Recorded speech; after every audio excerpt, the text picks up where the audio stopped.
ಮೈಥಿಲ. ಮಹಾತ್ಮರಾದ ಮಿತ್ರ ಮತ್ತು ವರುಣರ ತೇಜಸ್ಸಿನಿಂದ ಕುಂಭವೊಂದು ಪೂರ್ಣವಾಗಿತ್ತು.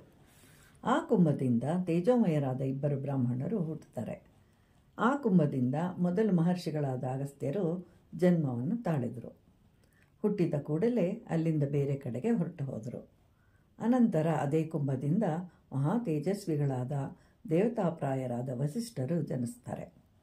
ಇಕ್ಷ್ವಾಕುವು ವಸಿಷ್ಠರನ್ನು ಪುರೋಹಿತರನ್ನಾಗಿ ಮಾಡಿಕೊಳ್ತಾನೆ. ನಿಮಿರಾಜನು ದೇಹದಿಂದ ಬೇರೆಯಾಗಿರುವುದನ್ನು ತಿಳಿದು ಎಲ್ಲ ಋಷಿಗಳು ತಾವೇ ಯಜ್ಞದ ದೀಕ್ಷೆಯನ್ನು ಕೈಗೊಂಡು ಪ್ರಾರಂಭಿಸಿದ ಯಜ್ಞವನ್ನು ಪೂರ್ಣಗೊಳಿಸ್ತಾರೆ.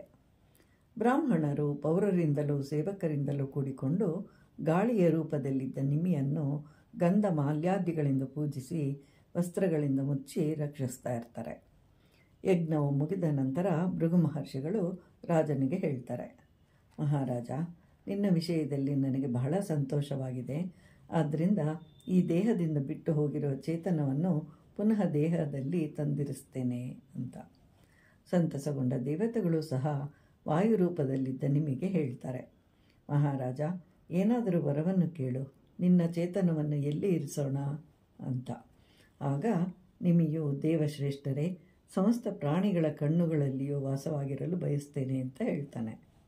ದೇವತೆಗಳು ಸಹ ಹಾಗೆಯೇ ಆಗಲಿ ಅಂತ ಹೇಳ್ತಾ ಅದರಂತೆ ಸಮಸ್ತ ಪ್ರಾಣಿಗಳ ಕಣ್ಣುಗಳಲ್ಲಿ ವಾಯುವಿನ ರೂಪದಲ್ಲಿ ಸಂಚರಿಸುವೆ.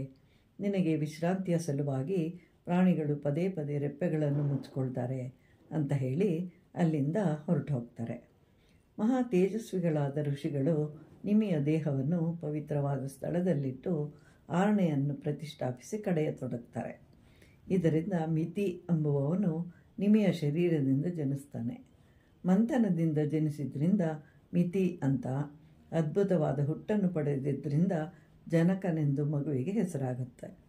ಜೀವರಹಿತವಾದ ದೇಹದಿಂದ ಹುಟ್ಟಿದ್ದರಿಂದ ವೈದೇಹ ಅಂತಲೂ ಕರೀತಾರೆ. ಮಿತಿಯಿಂದಲೇ ಬೆಳೆದ ಆ ರಾಜವಂಶವು ಮೈಥಿಲ ಎಂಬ ಹೆಸರಿನಿಂದ ಖ್ಯಾತಿಯನ್ನು ಹೊಂದುತ್ತೆ.